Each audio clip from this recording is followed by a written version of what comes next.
해피 이스터. 찬양이 너무 좋아요. 할렐루야. 부활하신 주님을 찬양합니다. 먼저 뜻깊은 부활절 맞이하여 사망 권세 이기시고 부활하신 예수님의 생명이, 능력이, 사랑과 기쁨, 치유와 표적과 은혜와 축복이 여러분의 심령과 가정, 학교, 직장, 사업 위에 충만하시기를 주님의 이름으로 축원합니다. 천지 만물이 창조되고 인류 역사가 시작된 이후에 예수님의 부활 사건처럼 놀라운 일은 없을 것입니다. 세상 사람들에게 죽음이 마지막이다, 죽음이 끝이다 라고 생각했던 모든 인간들에게 죽음이 마지막이 아니다. 예수님의 부활을 통해서 영원히 살 수 있다는 구원과 영생의 기쁜 소식을 주었기 때문입니다. 일찍이 죽음의 문제는 돈으로도 권력으로도 과학으로도 그 무엇으로도 해결할 수 없는 이 세상의 사람은 누구나 겪어야 하는 하나의 운명, 숙명이었습니다. 그런데 예수님께서 부활하심으로 그 죽음의 문제가 깨끗하게 다 해결된 줄로 믿습니다. 할렐루야.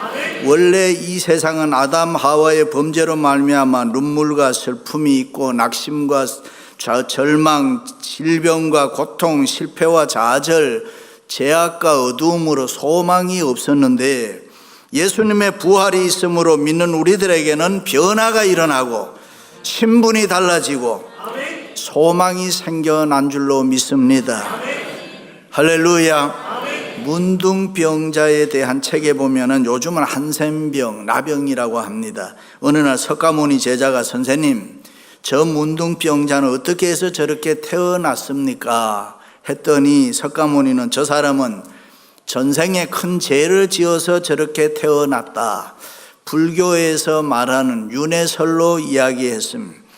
공자의 제자 중에 문둥병자가 있었는데 자기 병에 대해서 물었습니다. 선생님, 나는 어째서 이런 문둥병에 들었습니까? 그때 공자는 치료를 잘 받으라고 상당히 의학적으로 얘기했습니다. 마음의 제자가 문둥병에 대해 물었습니다. 어디로 보내든지 불쌍히 여기든지 돈을 주든지 내가 알아서 처리하라 하므로 마음의 뜨가 그렇게 이야기를 했습니다. 그런데 성경에 보면은 어떤 문둥병자가 예수님께 와서 예수님 나 고쳐주세요 라고 했을 때에 원하노니, 내가 원하노니 깨끗함을 받으라. 예수님께서 그냥 고쳐주셨습니다. 할렐루야. 그렇습니다. 예수님의 부활로 우리를 에워싸고 있는 여러 가지 악의 세력과 사망의 권세를 우리가 다 물리치고 하나님의 자녀로 부활하신 주님과 함께 죽지 아니하고 영원히 우리가 살아가게 되는 줄로 믿습니다. 이 땅의 모든 종교는 두 가지 사실을 가르칩니다. 하나는 윤리와 도덕입니다. 어느 종교든지 행위의 표준이 되는 윤리와 도덕을 가르치고 있습니다. 그리고 또 하나는 죽음 후에 내세가 있다고 하는 것입니다. 그런데 우리가 믿는 기독교는 내세에 대해서 인간의 죽음이 끝이 아니라 다시 살아난다는 부활이 있다는 진리를 가르치고 있습니다. 그렇습니다. 다른 종교에는 부활절이라는 게 없습니다. 이 부활절 때문에 유대교와 기독교도 갈라지게 된 것입니다. 지금까지 유대인은 안식일 토요일에 예배를 드렸지만은 예수님이 부활하신 이날을 기념하여 기독교는 일요일을 주일로 지키게 된 것입니다. 다시 말해서 천지 만물 우주 완성의 안식일은 죄와 함께 무덤 속에 끝이 났고 그리고 이제는 죄와 죽음으로부터 구원 완성의 안식일 예수님의 부활로 말미암아 주일날을 기념하여 예배를 드리는 것입니다. 그렇습니다. 우리는 예수님의 부활로 말미암아 구원을 받았고 영생의 소망을 가지고 살아가므로 이 구원 축제, 영생 축제가 우리가 드리는 주일 예배인 줄로 믿습니다. 그런 의미에서 예수님의 부활은 기독교 신앙의 시작이고 교회의 시작입니다. 예수님의 부활은 기독교의 알파고 오메가입니다. 처음과 나중이 되기 때문에 온 세계가, 모든 인류가 이 예수님의 부활을 너나 할 것 없이 축하하는 것입니다. 그렇습니다. 우리가 믿는 기독교에는 훌륭한 신학도 있습니다. 철학도 있습니다. 그리고 수준 높은 윤리와 도덕도 있습니다. 그러나 가장 중요한 것은 예수님의 부활인 것입니다. 예수님의 부활이 없다면 기독교는 존재할 수 없습니다. 기독교 신앙, 교회 내용이 뭐냐? 부활입니다. 그래서 바울은 만약에 부활이 없으면 우리가 전파하는 것도 헛것이고 너희 믿는 것도 헛것이라고 했습니다. 예수님의 부활이 신앙과 교회와 기독교의 핵심인 줄로 믿습니다. 할렐루야. 영화 아바타가 전 세계에서 열풍을 일으키고 히트를 쳤음. 우리나라에서도 1300만 이상이 보았고 1200억 이상의 돈을 벌었다. 역대 흥행 1위라고 합니다. 그런데 저는 개인적으로 이런 영화를 아주 싫어합니다. 그렇다면 왜 이 영화가 이렇게 호응이 좋고 히트를 쳤느냐? 그것은 현란한 컴퓨터 그래픽이 이 3D 화면 때문입니다. 작품성이 좋은 것도 아니고 내용이 뭐 특별히 있는 것도 아닌데 3D 입체 영화, 원거리 근거리가 아름답게 조화를 이루는데 그래서 3D로 봐야 아바타라는 영화를 제대로 볼 수 있습니다. 물론 돈은 좀 더 많이 줘야 되겠죠. 그렇습니다. 성경에서 부활은 3D와 같습니다. 부활을 통해서 성경의 모든 내용들, 부활을 통해서 예수님의 사랑, 부활을 통해서 예수님의 공의, 부활을 통해서 예수님의 가르침과 행하심 등을 확실하게 느끼고 볼 수 있기 때문에, 다시 말해 예수님께서 동정녀 마리아에게 나신 것도, 갈릴리 바다에서 가르치신 것도, 소경의 눈을 뜨게 해서 보게 하신 것도, 안전병리를 일으켜서 걷게 하신 것도, 수많은 병자 고쳐주고 심지어 죽은 사람도 살리신 것도 모두가 부활에 근거해서 복음이 될 수 있기 때문에. 그런데 만약에 예수님께서 십자가에 달려 보통 사람들처럼 그냥 영원히 죽으셨다면 예수님의 3년의 공생에 또는 아무런 의미가 없는 것입니다. 기독교의 존재, 교회 존재 이유가 없는 것입니다. 그러나 예수님께서 성경에 말씀하신 대로 이 사흘 만에 부활하셨기 때문에 동정녀의 탄생의 의미가 있는 것입니다. 예수님의 교훈의 의미가 있고 행하신 모든 이적과 기적의 가치가 있는 것입니다. 예수님의 부활이 있으므로 교회가 있고 예수님의 부활이 있으므로 기독교가 있고 오늘 우리의 믿음 생활이 있는 줄로 믿습니다. 할렐루야. 그렇습니다. 신앙생활에서 아는 것과 믿는 것은 다른 것입니다. 안다는 말은 이성으로, 지성으로, 지식으로 이해한다는 말입니다. 그러나 믿는다는 것은 그 말을 알 뿐만 아니라 그 말이 그대로 내 생활에 이루어질 줄로 믿는 것입니다. 부활이란 말은 죽은 자를 살리시는 능력이라는 뜻입니다. 그런데 그 능력을 믿으라는 것입니다. 오늘날 많은 사람들은 예수님의 부활 사건을 압니다. 그러나 부활이 현재 내게 이루어진다는 걸 잘 믿지를 않습니다. 부활은 생명이요 능력이요 기적입니다. 그래서 예수님께서 가르치시고 내가 이것을 믿느냐? 너 생활에 지금 부활이 일어날 것을 내가 믿느냐? 부활을 믿는 믿음이 중요하다고 가르쳤습니다. 예수님의 제자 중 두 사람이 예루살렘에서 엠마오로 내려가고 있었습니다. 어깨에는 힘이 빠지고 힘없이 낙심과 절망의 상태였습니다. 왜냐하면 그토록 믿고 자기들이 사랑하고 따랐던 주님이 어처구니 없이 어느 날 체포되더니 빌라도에 의해서 사형을 받아 십자가에서 보통 사람들처럼 죽으셨단 말이죠. 마리아와 다른 여자 동료 제자들도 예수님의 무덤에 갔지만은 계시지 않고 빈 무덤만 보고 왔더라 뭐 이러면서 이런 얘기 저런 얘기를 함께 나누면서 고향으로 내려가고 있었습니다. 그때 바로 부활하신 주님이 그들과 함께 동행해 주셨다. 그리고 주님께서 왜 너희는 성경에 기록된 것을 믿지 못하느냐 말씀하시면서 성경을 풀어주고 그들과 떡을 뗄 때 그들의 눈이 밝아져서 부활하신 주님을 믿게 됐다. 그리고 예루살렘으로 되돌아가서 자신들이 만났던 이 부활하신 주님을 목이 터져라 외치고 증거했다. 그렇습니다. 기독교의 기본 진리가 뭡니까? 예수 그리스도로 말미암아 거듭남, born again, 중생입니다. 나의 옛사람이 십자가에 달려 죽음과 함께 온전히 죽고 예수 그리스도와 함께 믿음으로 장사될 때에 바로 그 죽음에서부터 예수 생명, 새 생명이 시작되는데 그것이 부활입니다. 그것을 신학적으로는 그리스도적 생명이라고 부릅니다. 그래서 예수님께서는 내가 곧 길이요 진리요 생명이라 했는데 그것은 현재형인 것입니다. 예수님께서 지금 현재 내 생명이 되시고 예수님께서 지금 내 부활이 현재 되고 있다 믿으시기를 바랍니다. 그러므로 누구든지 예수님을 구주로 믿을 때 예수 생명, 부활 생명으로 우리 모습이 새로운 존재가 되는 것입니다. 할렐루야. 그렇습니다. 엠마오로 내려가는 두 제자가 부활하신 주님 만났을 때 그들은 변화됐습니다. 새 생명의 소유자가 됐습니다. 믿음이 좋아졌습니다. 꿈이 생겼습니다. 힘과 용기가 있었습니다. 그들의 생애가 완전히 달라졌습니다. 주님을 뜨겁게 사랑했고 주님을 위해서 목숨 내걸고 헌신하고 충성했습니다. 그렇다면 어떻게 해서 조금 전까지만 해도 낙심하고 좌절했던 두 제자가 이렇게 새로운 사람으로 달라졌습니다. 부활하신 주님이 만나 주셨고 부활하신 주님이 그들과 함께 동행했기 때문입니다. 저와 여러분도 부활하신 주님 만나 동행할 수 있기를 주님의 이름으로 축원합니다. 그럼 어떻게 해야 이 주님을, 부활하신 주님을 만날 수 있습니까? 첫째는 교회를 통해서 주님을 만날 수 있습니다. 성경 말씀을 자세히 보면 부활하신 주님이 어디에 나타났습니까? 두 사람 이상이 모인 곳에 나타나셨습니다. 일찍이 예수님께서는 두세 사람이 내 이름으로 모인 곳에 나도 함께 하겠다. 여기 두세 사람이 모였다는 것은 오늘의 교회를 이야기하는 거예요.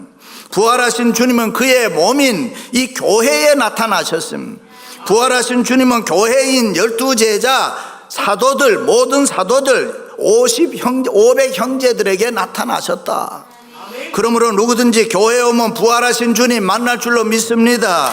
할렐루야. 그것이 교회의 신비인 것입니다. 2000년 기독교 역사를 통해서 세계 각국의 교회가 세워지고 전도하고 선교가 되는 것은 이 예수님의 부활이 있기 때문에, 부활하신 예수님이 교회를 지배하고 교회를 다스리고 교회를 통치하시고 오늘도 우리 교회의 주인이 주님이신 줄로 믿습니다. 할렐루야. 그렇습니다. 부활하신 주님은 사랑의 공동체인 교회에 모여 우리가 이렇게 예배하고 서로 교제하고 사랑의 떡을 뗄 때에 주님은 자신을 나타내 보이셨던 것입니다. 그래서 거룩하고 성령 충만한 성도는 교회의 예배와 모든 모임에 언제나 참석하는 것입니다. 교회는 부활하신 주님이 계심으로 믿으시면 아멘.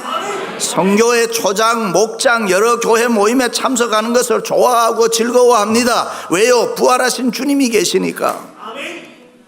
이렇게 우리가 함께 모여서 하나님 앞에 예배드리며 교제하며 전도하며 선교하는 까닭은 그 속에 부활하신 주님을 만나고 기적과 축복을 우리가 경험했기 때문에. 믿습니까?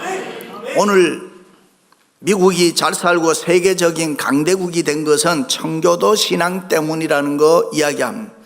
그 청교도 신조 가운데 보면은 교회에서 하는 어떤 예배도 빠지지 않는다는 다짐이 있습니다.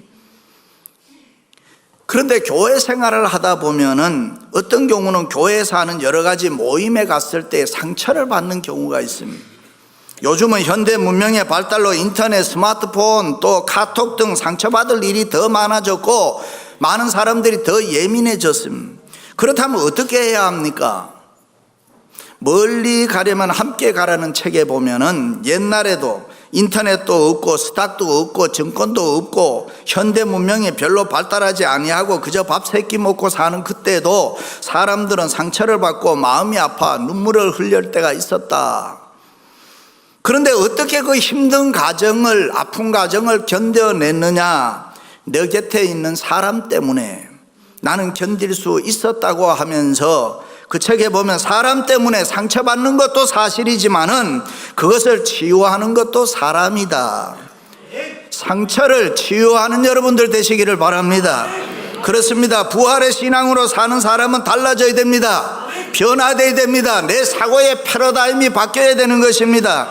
이제는 위로자로 살아야 되는 것입니다. 사랑으로 소망 주는 사람이 되어야 하는 것입니다. 할렐루야.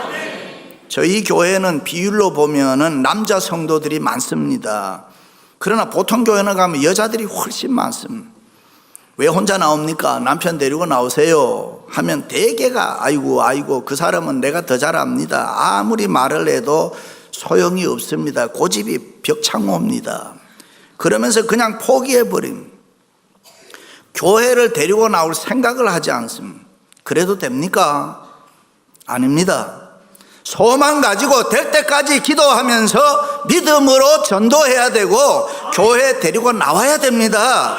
어떤 경우에도 부활의 신앙으로 사는 사람은 포기하면 안 되는 것입니다.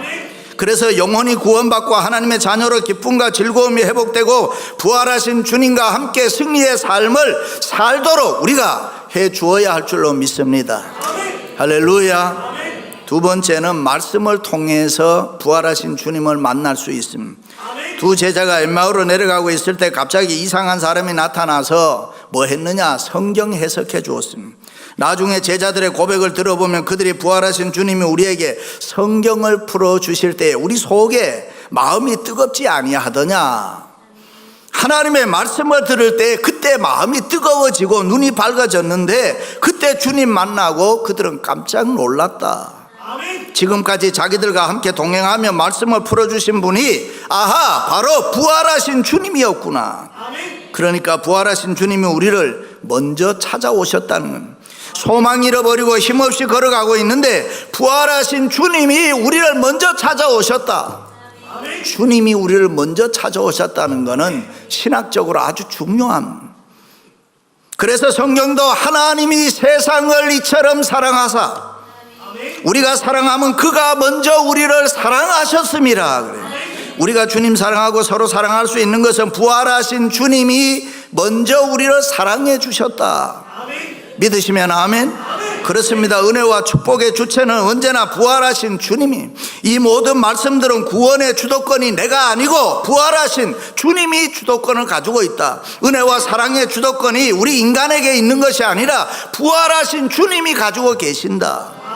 그렇습니다. 신구약 성경은 한마디로 예수 그리스도가 이 땅에 오셔서 십자가에 못 박혀 죽으셨다가 부활하셔서 모든 인류를 구원해 주셨다 하는 내용입니다. 그런데 이 성경 말씀을 풀어서 해석해 주었을 때에 제자들의 눈이 밝아지고 예수님을 만날 수 있었다. 이것은 참으로 그들에게는 위대한 사건입니다. 그렇습니다. 우리들도 하나님의 말씀을 들을 때 부활하신 주님 만날 수 있습니다. 그리고 부활하신 주님을 우리가 만날 때에 구원을 받고 영원한 생명을 우리가 얻게 되는 줄로 믿습니다. 할렐루야. 너희가 성경에서 영생을 얻은 줄 생각하고 성경을 상고하거니와 이 성경이 곧 내게 대하여 증거하는 것이라. 성경 많이 보고 설교 열심히 들으면 부활하신 주님 만날 줄로 믿습니다. 할렐루야. 사랑은 죽음같이 강하고로 쓴 김성일 작가의 책에 보면 아내의 위암으로 말미암아 성경을 읽기 시작했다. 마침내 거기서 하나님을 만나고 기적을 체험하게 됐다. 아내의 고통이 더해지고 나날이 현실이 암담할수록 나는 성경 읽기에 더욱 매달렸다. 그것만이 내가 조금이라도 생활의 아픔 속에서 벗어날 수 있는 길이었다. 나는 성경만을 붙잡고 매달렸다. 환자인 아내가 오히려 나를 걱정할 만큼 나는 미친 듯이 성경을 파고들기 시작했다. 그렇습니다. 하나님의 말씀을 통해서 부활하신 주님 만날 수 있습니다. 기적을 체험할 수 있어요. 그 부활하신 주님을 만날 때에 우리 인생의 모든 문제가 해결되는 줄로 믿습니다. 하나님의 말씀 안에는 좋은 것이 많이 들어가 있어요. 각양 은사가 풍부한 거예요. 단테의 신곡이나 잠 번연의 철로 역전이나 톨스토이의 부활도 성경 읽지 않고는 쓸 수 없는 위대한 작품들이잖아요. 막스 베버의 경제사상도 성경에 근거했다. 그렇습니다. 성경 잘 보면 돈 벌러 부자 될 수 있어요. 역사가 아놀드 토인비도 성경을 통해서 영감을 받았다. 아브라함 링컨도 지혜와 명철의 근원은 하나님의 말씀에 있다. 모든 성경은 하나님의 감동으로 된 것으로 교훈과 책망과 바르게 함과 의로 교육하기에 유익하니 믿으시면 아멘. 이는 하나님의 사람으로 온전하게 하며 모든 선한 일을 행할 능력을 갖추게 하려 함이라. 할렐루야. 낙심하고 절망하면서 엠마오로 내려가던 제자들이 하나님의 말씀을 들음으로 눈이 밝아지고 부활하신 주님을 만났던 것처럼 여러분들도 말씀 들으면서 부활하신 주님 만나고 힘과 용기를 얻어 새로운 인생 사시기를 주님의 이름으로 축원합니다. 마지막으로는 사모하는 마음이 있어야 부활하신 주님을 만날 수 있습니다. 엠마오로 내려가는 두 제자는 예수님이 십자가에 못 박히심을 아쉬워하면서 예수님이 이스라엘의 구주이신데, 예수님이 우리의 왕이신데 아쉬워하면서 3일 후에는 빈 무덤을 발견하고는 예수님이 어떻게 되셨을까? 예수님이 어떻게 되셨을까? 부활하신 주님을 마음속으로 사모하는 가운데 길 갈 때에 부활하신 주님을 만났습니다. 그렇습니다. 우리가 믿는 부활하신 주님은 우리 모두가 사모하는 구주이신 줄로 믿습니다. 우리 모두가 사모하는 영광의 왕이십니다. 그러므로 우리 마음속에 주님 보고 싶어서 열망하고 사모할 때에 내 생활 속에 내 마음에 부활하신 주님이 나타나실 줄로 믿습니다. 사모하는 자들에게 나는 길이요 진리요 생명이다, 부활이다, 그렇게 말씀하시면서 위로하시고 힘을 주시고 꿈과 더불어 용기를 주시고 필요한 은혜와 축복을 베풀어 주시는 줄로 믿습니다. 그러므로 세상 살면서 아무리 힘들고 어려워도 낙심과 좌절하는 일이 있다고 하더라도 그저 주님을 사모해야 되는 거죠. 그저 주님을 만나기를 원해야 됩니다. 부활의 주님은 우리를 만나 주시고 우리가 사모할 때에 우리의 문제를 해결해 주시고 새로운 은혜의 길로 인도해 주시는 줄로 믿습니다. 할렐루야. 엠마오 도상이라는 유명한 그림이 있는데, 이 그림은 네덜란드의 H.R. 렘브란트라는 화가가 그렸습니다. 그는 사람들이 좋아하는 그림을 많이 그려서 돈을 많이 벌어 부자가 됐습니다. 부족한 것이 없이 아주 잘 살았습니다. 그런데 어느 날 그 행복이 깨졌습니다. 사랑하는 아내가 죽었습니다. 렘브란트는 붓을 내던지고 시리에 빠져서 고민하게 됐습니다. 소위 엠마오로 내려가는 제자들처럼 낙심하며 살았습니다.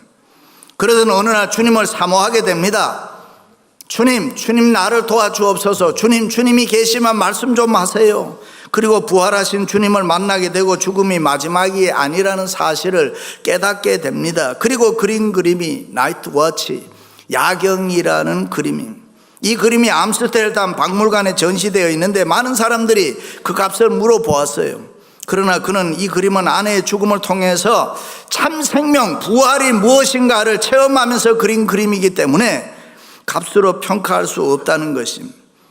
그가 그린 그림은 바로 엠마오 도상 두 제자에게 나타나신 부활하신 주님이었습니다. 그는 이 그림을 그리기 위해서 18종류의 성경 버전을 읽었다 그랬습니다. 그리고 그림을 완성한 후에 나는 위대한 생명의 비밀을 깨닫고 이 그림을 그렸다. 그렇습니다. 그가 모든 게 잘 되고 행복했을 때 주님 만나지 못했습니다. 아내가 세상 떠나는 인생의 허무함과 낙심과 좌절 가운데 있을 때에 부활하신 주님을 만났고 엠마오 도상에 부활하신 주님 예수 그리스도를 그릴 수가 있었습니다. 그래서 바울은 부활하신 주님은 무에서 유를 창조하신 분이다. 없는 것을 있는 것 같이 부르시는 분이다. 어떤 병에 걸린 사람도 고침받을 수 있다. 그뿐 아니라 심지어 부활하신 주님의 영이 임하시면 죽은 심령도 살아날 수가 있다. 할렐루야. 그렇다면 저와 여러분이 가지고 있는 그 어떤 문제라도 부활하신 주님이 못 해결한 문제가 있겠습니까? 그렇습니다. 그 부활하신 주님 사모하시기 바랍니다. 부활하신 주님 나를 도와주옵소서. 나와 함께 해주옵소서. 마라나타 아멘 주 예수여 어서 오시옵소서. 사모하시기를 바랍니다. 그럴 때 부활하신 주님이 우리와 반드시 함께 해 주실 줄로 믿습니다. 할렐루야. 사랑하는 성도 여러분, 부활하신 주님과 함께 승리의 삶을 살아가시기를 주님의 이름으로 축원합니다. 축원합니다.